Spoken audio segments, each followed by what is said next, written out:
मैं इस वक्त सिंध और बलूचिस्तान को जोड़ने वाले उस ब्रिज के पास मौजूद हूँ जो हालिया तेज़ बारिशों के नतीजे में टूट गया था। आप मेरे पीछे देख सकते हैं कि ये टूटा हुआ ब्रिज अब इसको बनाने की कोशिश भी की जा रही है। यहाँ पे आते ही साथ हमें बताया गया कि यहाँ पर एक रोज़ पहले तक काफ़ी पानी खड़ा हुआ था, काफ़ी ज़्यादा जो है यहाँ पर पानी जमा था, जिसकी अब जो हद है वो इस तरफ कर दी गई है। यहाँ पर अगर आप देखें तो इस तरफ से जो है पानी बहुत तेज़ी के साथ इस तरफ आया था, जहाँ पे जो है रोड को भी तोड़ दिया गया, जिसकी नतीजे में रोड भी टूटा और ब्रिज भी कोलैप्स कर गया कम्प्लीटली। यहाँ पर अगर आप देखें तो रेस्क्यू एफर्ट्स के लिए भी लोग आ रहे हैं। यहाँ पर खाने पीने का सामान भी लाया जा रहा है। इस तरफ जो है वो बलूचिस्तान है और मेरे पीछे सिंध का इलाका है, जहाँ पर कराची से फिर दीगर इलाकों में भी सब्ज़ी और फल और दीगर जो अशिया हैं वो यहाँ से जाती हैं।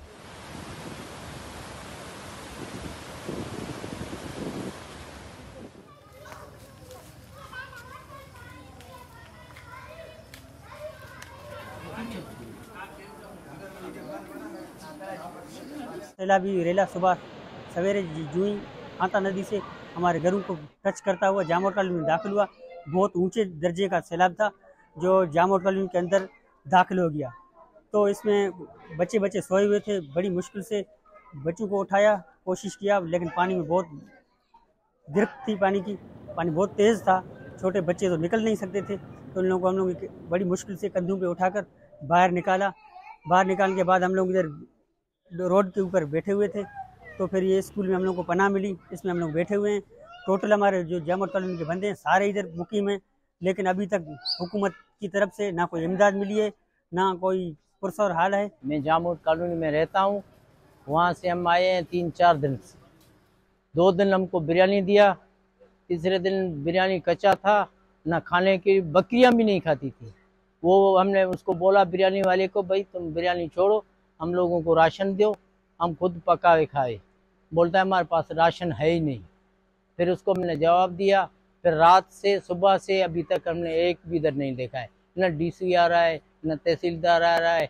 हमारे बच्चे इधर भूखे पड़े हुए हैं, वो वहाँ बैठे हुए हैं। बोलता है हमारे पास टाइम ही नहीं है, हम आते ही नहीं हैं।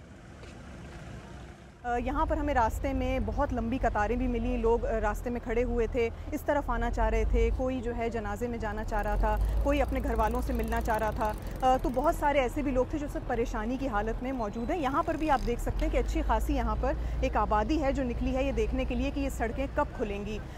यहाँ पर तो सिग्नल आ रहे हैं मोबाइल के, लेकिन बहुत से इलाकों से हमें बताया गया है कि लसबेला जो है वो इस वक्त मुकम्मल तौर पर किसी भी तरह के कॉन्टैक्ट में नहीं है। वहाँ पर अब तक मोबाइल सर्विस नहीं चल रही हैं। जो मेन एरिया है विंदर का, वहाँ पर तो फिर भी मोबाइल नेटवर्क चल रहा है, लेकिन बाकी जगहों पर अब तक किसी भी तरह का कनेक्शन नहीं हो पा रहा है। यहाँ पर जिन लोगों से बात हुई तो उन्होंने बताया कि वो दुआएं कर रहे हैं कि किसी तरह अब मज़ीद बारिशें यहाँ ना हों, और उसके लिए जो है लोग मिल भी रहे हैं, मस्जिदों में जमा भी हो रहे हैं, उसमें मिलकर दुआ की जा रही है।